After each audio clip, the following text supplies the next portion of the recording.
Everyone, this is next generation version of some of the most popular titles ever.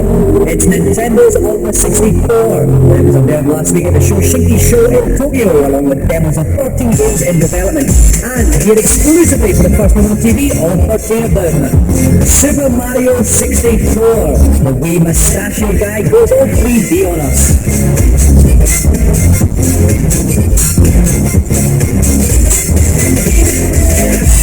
Super Mario Kart R, the top Super NES game, now goes 4-player mental. Don't know what the R stands for though. Kirby Ball at 64, he's still fat, he still looks like a balloon, but now he's all 3D texture map polygons. Wave Race 64 looking suspiciously like Wipeout.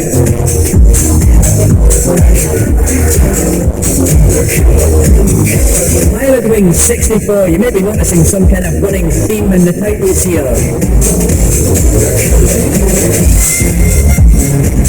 Next up, Buggy Boogie, you guessed it, 64.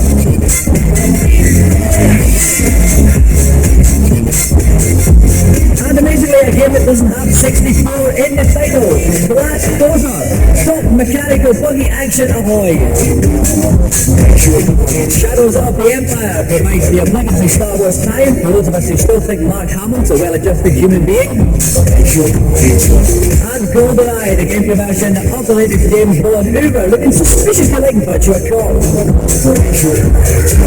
Tony Harvest, no idea what this one's all about, but it involves a lovely wee man running around there, lots of big things chasing after him. Creator features great views of dinosaurs' bottoms. And Star Fox 64, the updated version of the Super NES Classic, which I never actually liked. Finally, the Ultra 64 version of possibly the greatest game ever, The Legend of Zelda, once again, 64.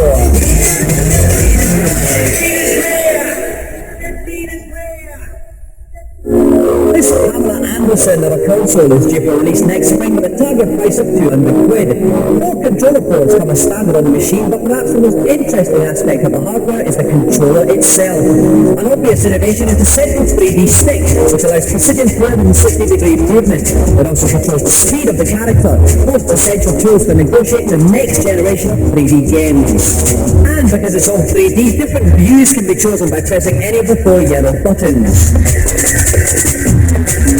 The controller is covered in fire buttons as well. Cheeky left ones, cheeky right ones, and downright saucy underneath ones.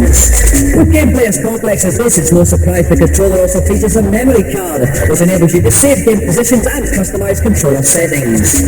Little wonder then that much of the excitement surrounding the machine quite literally comes from the gaming possibilities offered by it. However, the excitement of seeing the machine for the first time was tempered by the fact there was only 2 demos that players could actually play. Kirby Ball looked pretty ropey, but even though it was only 50% complete, Super Mario 64 showed all the hallmarks of being an instant classic. The opening screen gives some idea of what's in store, featuring a fully rendered Mario head that players can manipulate in real time. Ooh, hours of fun there, I'll bet. Games journalist Gus Swan was one of the lucky few to have a go. Mario 64 is quite a departure from Mario games in terms of gameplay, just by the virtue of it being in 3D, but it's not so different that you won't recognise the style and movement and the type of actions you expect to perform. The bit that caught everyone's imagination and really made people happy about the machine was the Bowser boss. Just the speed of the graphics and the ingenuity of the effect was really quite different to what we've seen before in a platform game. And one of its most striking graphical effects is the ability to take polygon objects close to the player without them becoming pixelated and blocky, as many players will be familiar with on other platforms. The stage reset of the game was said to be 50% complete, and that perhaps explained why the levels were more sparse, and there wasn't any levels where you were panicked with the amount of enemies or terrible jumps that you had to overcome.